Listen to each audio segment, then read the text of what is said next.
Un candente debate se armó durante la tarde de este jueves por cuenta de una proposición que buscaba una tarifa diferencial para que las MIPYMES no paguen la misma tarifa de renta que las grandes empresas. Varias bancadas de gobierno usaron flotadores de colores para defender la iniciativa, mientras que las de oposición a grito herido pedían que se cayera.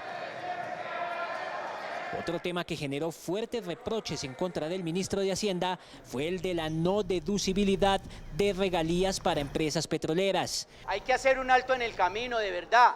Este punto no se puede analizar ideológicamente. Este punto se tiene que analizar desde el punto de vista económico y con responsabilidad.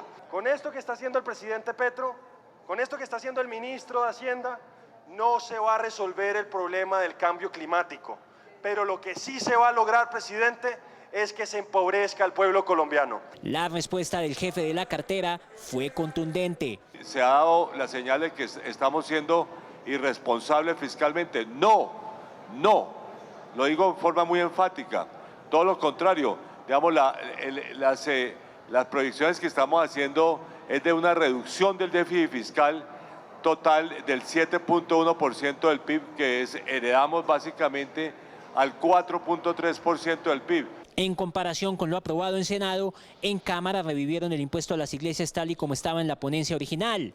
También cambió la deducción del impuesto a los dividendos colombianos y extranjeros del 20% que proponía el gobierno. Ahora será del 15%. Bueno, les contamos ahora el ABC de lo que quedó aprobado en Senado. En esta instancia vieron la luz verde los impuestos a los alimentos ultraprocesados, excepto el pan, también los derivados de la leche. En cuanto al sector hidrocarburos, no podrán deducir las regalías y entre los artículos que se hundieron está el que grava a las iglesias. Lo que sigue es la conciliación. Uno de los artículos aprobados que impactará el bolsillo de los colombianos es el impuesto a los alimentos ultraprocesados, los cuales tendrán una tarifa gradual. En 2023 será del 10%, en 2024 del 15% y en 2025 del 20%. Algunos de los productos gravados son las gaseosas, los jugos, los jamones y perniles, las salchichas, las chocolatinas, los chicles y las mentas, los helados y la mermelada, entre otros. ¿Eso qué va a significar?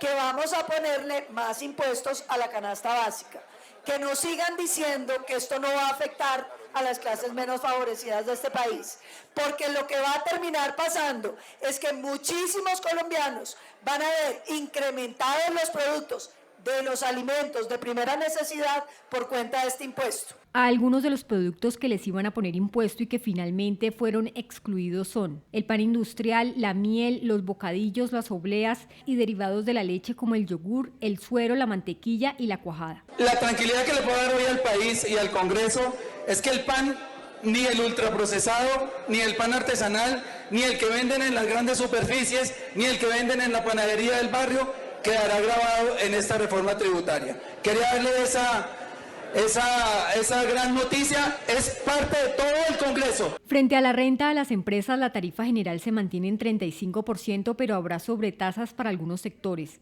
Para las hidroeléctricas del 3%, para el financiero del 5%, para el carbón de entre el 5 y el 10% y para las petroleras de entre el 5, 10 y 15%. Además, no podrán deducir las regalías. Esa sobretasa pues va a depender del precio internacional. O sea, trata de capturar para el gasto social algunos recursos extraordinarios que están teniendo las empresas productoras de petróleo y de carbón por los altísimos precios internacionales que están teniendo en la actualidad. Frente a las zonas francas, la renta será de un 20% si cumplen la meta de exportación y de un 35% si no la cumplen. Se exceptúan los puertos y las refinerías. Sobre la renta a personas naturales se mantiene la tarifa de 0 a 39% y se podrá hacer deducciones de hasta el 40% e incluir las personas dependientes. En el caso de la renta habrá también una progresividad porque básicamente se limitan los beneficios tributarios básicamente a personas que ganen más de 13 millones mensuales, que son un poco más del 1% de la población colombiana. También fue aprobado el impuesto al patrimonio para empresas y personas. A partir de 3.000 millones se pagará 0.5%, a partir de 5.000 millones 1% y desde 10.000 millones quedaría en una tasa de 1.5%. El Senado también avaló aumentar el impuesto por ganancias ocasionales, que pasa del 10 al 15%, y para las loterías será del 20%. Sobre los dividendos o participaciones recibidas por sociedades nacionales será del 10% y para las sociedades extranjeras del 20%. Uno de los artículos que se hundió porque se unieron partidos tradicionales con la oposición fue el del impuesto del 20% a las iglesias. Percibo, noto, advierto que Satanás está rondando por este recinto. Otro de los artículos que se cayó fue un supuesto mico que daba exenciones a megapensiones en el exterior. Por favor, nos expliquen cómo apareció este artículo que aquí afectan a muchas personas. Están grabando que viene en la discusión alimentos como el pan y sin embargo aparece un artículo beneficiando a personas que han estado en organismos multilaterales. El Senado también aprobó el artículo que establece cárcel para evasores, pero solo para quienes lo hayan hecho al menos 3 veces. La condena podría ser de hasta 9 años de prisión. Ustedes vieron que en Cámara aprobaron unas cosas, en Senado aprobaron otras cosas, como por ejemplo en el caso de los impuestos a las iglesias. En un lado se cayó, en otro lado lo revivieron. Para eso existe lo que se llama la conciliación, que es lo que viene a continuación. Sí, entre las dos se ponen de acuerdo si va o no va, ahí también puede haber cambios. Pero bueno, lo cierto, Paula, es que la aplanadora del gobierno pasó, y pasó rápido, y sacó una reforma tributaria muy rápido. De lo que tengo memoria, le ha sido mucho más difícil a anteriores gobiernos pasar una reforma tributaria. Casi que tienen que convocar a extras, irse hasta el límite. Sí, no sé si es el tema del dólar o qué, pero el único que hizo presión fue el Centro Democrático. Bueno, pues sí, desde ya la oposición, en cabeza del Centro Democrático, específicamente en la voz del senador Miguel Uribe, han dicho que van a demandar esta reforma tributaria una vez termine todo ese trámite que usted nos estaba contando en el Congreso. ¿Cuáles son los argumentos que ellos exponen? Bueno, dicen que esta reforma tributaria aumentaría la pobreza, el desempleo, la inflación y el precio del dólar. Nos opusimos a la persecución al sector minero energético y a pesar de los argumentos, este gobierno insistió en golpear un sector que representa la sostenibilidad fiscal del país. Ahora anunciamos que vamos a demandar la reforma tributaria y invito a los colombianos a que tengan argumentos, a que tengan información, a que nos apoyen, a que nos acompañen. Esta es una causa de todos.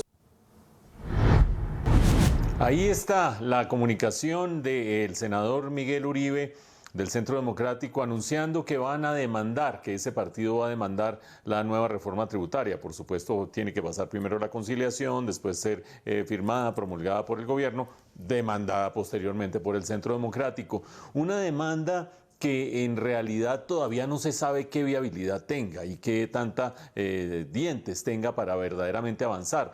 ¿Por qué? Porque el anuncio del senador Uribe es todavía genérico, del senador Miguel Uribe, es todavía bastante genérico, y es genérico en la medida en que dice, pues esta reforma tributaria atenta contra el empleo, atenta contra el crecimiento, eleva la inflación. Bueno, es probable que así sea. De hecho, uno podría agarrar y desglosar algunos elementos que tienen que ver con eso. La excesiva carga a las empresas, por ejemplo, o el hecho de que se estén grabando una serie de alimentos ultraprocesados que terminan afectando el ingreso de los ciudadanos. Incluso algo que señaló el exministro Juan Camilo Restrepo hoy en redes sociales, Juan Camilo Restrepo, exministro de Hacienda, entre otras cosas, quien dijo, ¿cómo es posible que este gobierno esté luchando contra la inflación y esté luchando en favor de la transición energética y le esté poniendo una sobretasa a las hidroeléctricas, que va a subir el costo de la energía por una parte y que está encareciendo y perjudicando a las energías limpias de Colombia, que son las energías de las hidroeléctricas? Bueno, vayan ustedes a encontrarle consistencia a eso. Esos argumentos aparecen aquí y allá,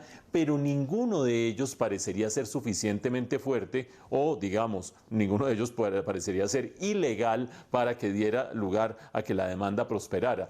Por eso es que es clave saber por dónde se va a mover la oposición. La oposición se va a mover por la vía de capitalizar políticamente los efectos nocivos de la reforma tributaria, como sucedió con el PAN, por ejemplo, hasta que finalmente en la recta final lo retiraron de los alimentos ultraprocesados, o se va a mover por la vía jurídica, donde en realidad lo que sería demandable sería aquello que fuera inconstitucional esencialmente. Y ahí hay un ejemplo que seguramente va a aparecer en el camino, y es el de la no deducibilidad de las regalías. Uy, uno está ahora comiéndose un sándwich. ¿Qué es eso de la no deducibilidad de las regalías? Lo hemos dicho varias veces. De los ingresos gravables que tiene una empresa minera o petrolera, lo que paga por regalías hasta el día de hoy, regalías, el derecho a usar los recursos naturales del país hasta el día de hoy, se resta de esos ingresos, se deduce para calcular la renta gravable. Y eso ya no se va a poder hacer más después de esta reforma tributaria. Las regalías no se van a poder deducir de la renta gravable para encontrar, de la renta total para encontrar la renta gravable. ¿Por qué digo que ahí puede haber una vulnerabilidad jurídica? Porque dicen los que saben, no solamente que en todo el mundo son deducibles las regalías, sino además dicen, si se pudieran deducir, está claro que no son ingreso gravable y por lo tanto no se gravan. Si no se pueden deducir, ¿quiere eso decir que las regalías son un ingreso de las empresas? Y ahí viene un debate conceptual muy importante, porque las regalías no son un ingreso de las empresas y por lo tanto no se podrían gravar. Por ahí se empiezan a insinuar los resquicios, los argumentos, las líneas de argumentación que vienen en adelante en el ámbito político y sobre todo en el ámbito jurídico de posibles demandas a la reforma.